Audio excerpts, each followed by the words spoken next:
بلوچستان کے پہاڑی علاقے درگاہ شاہ نورانی کے مقام پر حضرت سخی شاہ بلاول نورانی کا سالن اور اس کے تقریبات کا آغاز ہو گیا ہے۔ ملک بھر کے دور دراز علاقوں سے آئے ہوئے بزرگ، مرد، خواتین، بچے قافلوں کی صورت میں اور ہزاروں پیدل سفر کرنے والے زائرین بھی درگاہ شاہ نورانی کے سالانہ عرس میں شریک ہو رہے ہیں۔ ڈپٹی کمشنر خوزدار محمد الیاس قبضی کی خصوصی ہدایت پر مزار اور اس کے اطراف میں حفاظتی اقدامات کے تحت ہر آنے اور جانے والے افراد کی کڑی نگرانی اسپیشل برانچ کی ٹیم FC بلوچستان مقامی لیویز کی نگرانی کا عمل جاری ہے۔ درگاہ ضلع خوزدار سارونہ کے پہاڑوں کے دامن میں واقع ہے۔ کراچی سمیت ملک بھر سے لاکھوں زائرین ہر سال شاہ نورانی کے سالانہ عرس کے موقع پر شاہ نورانی پہنچتے ہیں۔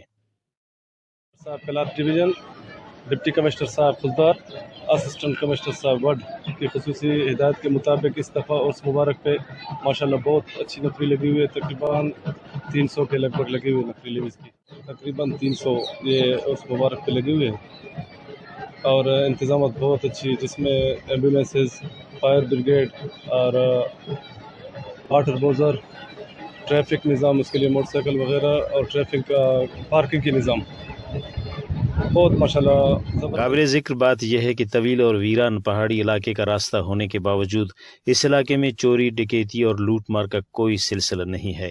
یہ علاقہ پرسکون، پرامن اور محفوظ ترین سمجھا جاتا ہے۔